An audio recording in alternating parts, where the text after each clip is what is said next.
जनकपुर नाम का एक छोटा सा गांव था। वहाँ के लोग खेती करके अपना गुजारा करते थे। खेती से जो भी अनाज मिलता था उसे बाजार में बेच देते थे। ऐसे ही उनकी जिंदगी चल रही थी। उस गांव के लोग एक दूसरे की मदद हमेशा करते थे। उसी गांव में रामू नाम का एक गरीब किसान अपनी पत्नी सीता के साथ रहता था। वह बहुत ही ईमानदार और मेहनती था, लेकिन किस्मत ने उसकी झोली में सिर्फ गरीबी ही डाली थी। उसके 2 बच्चे भी थे, जिनका नाम सोनू और रिंकी था।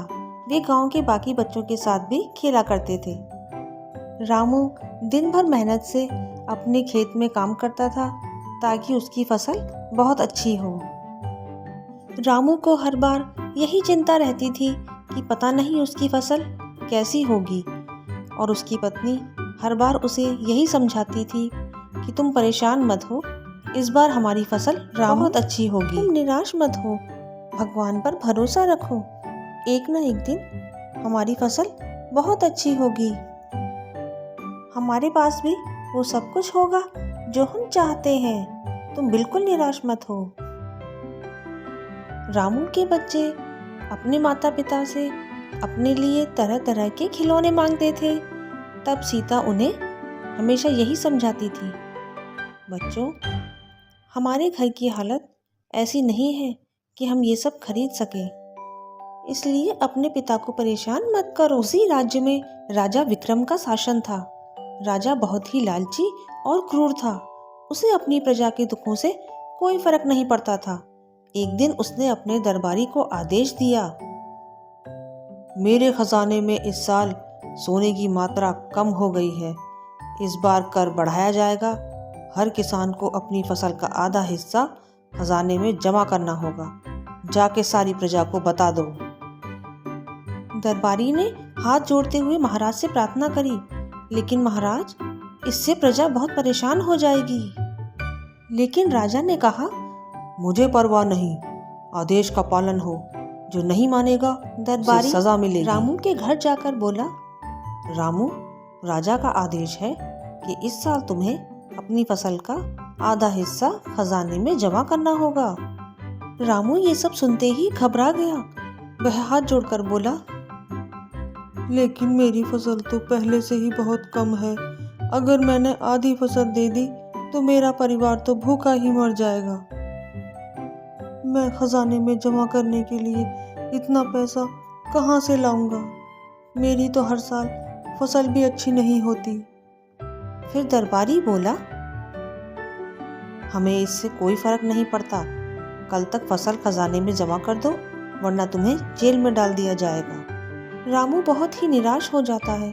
उसकी समझ में नहीं आता कि वो क्या करे और कहाँ से इतना पैसा लाए।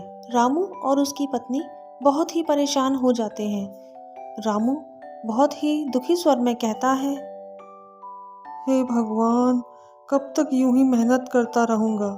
अगर इस बार भी फसल खराब हो गई तो मैं बच्चों को क्या खिलाऊंगा? रामू दुखी स्वर में ईश्वर से प्रार्थना करता है, हे भगवान, मेरी मदद करो, अब मैं और सहन नहीं कर सकता। मेरे बच्चों को मैं भूख से मरते हुए नहीं देख सकता। मैं क्या करूं ईश्वर, मुझे तुम रास्ता दिखाओ। रामू परेशान होकर चुपचाप बैठा ही हुआ था कि तभी उसने देखा कि उसके पास एक साधु आते हैं। वो देखते हैं कि रामू बहुत ही परेशान है। वह रामू से पूछते हैं, रामू बेटा, तुम इतने परेशान क्यों हो? आखिर तुम्हें क्या परेशानी है? रामू अपनी सारी परेशानी साधु बाबा को बता देता है। वो उन्हें बताता है कि वो किस तरह से मेहनत करके दिन रात एक करके खेती कर रहा है, लेकिन उसे उसका कोई फल नहीं मिल रहा। महाराज, मेरी मेहनत की फसल भी अब राजा ले जाएगा। अब मेरे पास कुछ भी नहीं बचेगा। साधु महाराज ने कहा, डरो मत बेटा, ये लो, यह बीज है, इसे अपने खेत में बो दो। यह तुम्हारे सारे दुख दूर कर देगा, लेकिन याद रखना, लालच मत करना। यदि लालच किया तो कुछ नहीं मिलेगा। रामू बहुत ही खुश होता है और बीज लेकर अपने घर की तरफ चल पड़ता है। उसे एक उम्मीद की किरण दिखाई देती है कि शायद अब मेरे भी दिन सुधर जाएंगे। वो इस खुशी में था कि जाकर अपने घर ये सारी बात बताए। रामू अपने घर पहुंचता है और घर जाकर अपनी सारी बात अपनी पत्नी सीता को बता देता है। उसकी पत्नी भी ये सुनकर बहुत खुश होती है। अब वो दोनों सोचते हैं कि चलो खेत में चलते हैं और जाकर इस बीज को बो देते हैं। उसकी पत्नी खेत में जाकर उस बीज को बोते हैं और समय समय पर उसकी देखभाल करते हैं, उसमें पानी डालते हैं और उसका ध्यान रखते हैं। समय बीतता चला जाता है और एक दिन वो छोटा सा पौधा एक बहुत बड़ा पेड़ बन जाता है। उस पेड़ पर सोने के फल लगने लगते हैं। रामू और उसकी पत्नी ये देखकर चौंक जाते हैं। रामू एक फल लेता है और उसको बाजार में बेचने के लिए चला जाता है। आखिर भगवान ने रामू की प्रार्थना सुन ही ली। रामू वह फल तोड़कर बाजार में बेचने लगता है और धीरे धीरे उनकी आर्थिक स्थिति सुधरने लगती है। रामू धीरे धीरे अपने घर में नई नई चीजें खरीदने लगता है और अपने बच्चों की हर जरूरत को पूरा करने लगता है। उसके बच्चे भी बहुत खुश रहते हैं क्योंकि उन्हें पहले अपने मन की कोई चीज नहीं मिल पाती थी और अब बच्चों की हर इच्छा पूरी होने लगी। तभी कुछ ही दिनों में राजा के पास ये खबर पहुंच जाती है। सिपाही राजा को ये खबर देते हैं कि एक किसान के खेत में सोने का पेड़ है और वह फल बेचकर बहुत ही अमीर हो गया है। ये बात सुनकर राजा ने कहा, क्या कहा? एक किसान के खेत में सोने का पेड़? उसे तुरंत मेरे महल में लाओ। ऐसा कैसे हो सकता है? एक सोने का पेड़ और सोने का फल? जाओ तुरंत और उस पेड़ को मेरे महल में ले आओ। सिपाही तुरंत ही रामू के घर जाते हैं और उस पेड़ को उखाड़कर महल में लेके आने लगते हैं। लेकिन रामू को इस बात का कोई अंदेशा नहीं था कि आखिर वो पेड़ कहाँ चला गया। रामू बहुत ही परेशान हो गया। सिपाहियों ने महाराज के कहने पर वो पेड़ महल में लगा दिया और उसकी अच्छे से देखभाल करने लगे।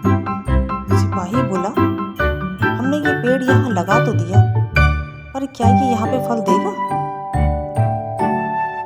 जब रामू को इस बात का पता चला कि उसका पेड़ उसके खेत में नहीं है तो वो बहुत दुखी हुआ। उसने अपनी पत्नी से कहा, आखिर हमारा पेड़ राजा क्यों ले गए? लेकिन ये क्या, जैसे ही पेड़ महल में लगाया जाता है वह सूखने लगता है। सिपाही हैरान रह जाता है कि आखिर ये पेड़ कैसे सूख रहा है। सिपाही महाराज को बताते हैं कि महाराज, पेड़ सूख रहा है। महाराज कहते हैं, आखिर ये पेड़ सूख क्यों रहा है? मैं इसे छू कर देखता हूँ। तभी वहां पर रामू आ जाता है और वो आकर महाराज से कहता है, महाराज, मैंने आपसे पहले ही कहा था, यह पेड़ साधु के आशीर्वाद से उगा है। इसे लालच से तोड़ा गया तो यह सूख जाएगा। साधु ने कहा था कि इसे खेत में से कहीं मत हटाना और कहीं लेके मत जाना। राजा को अपनी गलती का एहसास होता है और वह रामू से मिलने के लिए उनकी घर की तरफ चल पड़ते हैं। वहाँ घर पर रामू और उसकी पत्नी दोनों ही बहुत निराश बैठे हैं। उनकी समझ में नहीं आ रहा था कि वो अब क्या करें। उनका पेड़ जिससे उनका निर्वाह चल रहा था वो भी चला गया। रामू की पत्नी बोली, अब हम क्या करेंगे? हमारा गुजारा कैसे चलेगा? राजा तो हमारा पेड़ वापस नहीं देगा। रामू बोला, अब हम कर ही क्या सकते हैं? राजा से कौन मुकाबला करेगा और कौन उस पेड़ को वापस लेकर आएगा? वैसे भी वो पेड़ तो अब सूख गया है, अब उस पेड़ से कुछ नहीं मिलने वाला। तभी रामू को बाहर से कुछ आवाज़ सुनाई देती है। रामू दुखी होकर बाहर निकल कर आता है और देखता है कि राजा उसके दरवाजे पर खड़े हैं। अरे महाराज आप? हाँ रामू, मुझे अपनी गलती का बहुत एहसास हो रहा है। रामू, मैंने लालच में आकर तुम पर अत्याचार किया, मुझे क्षमा करो। अब से मैं प्रजा पर कोई अन्याय नहीं करूँगा। रामू राजा को क्षमा कर देता है और वह अपने परिवार के पास जाता है और उन्हें सारी बात बताता है कि किस तरह से राजा ने उससे क्षमा मांगी और हमारे सारे कर माफ़ कर दिए। अब राजा हमसे कभी भी कोई भी कर नहीं लेंगे, किसी से कोई कर नहीं लेंगे।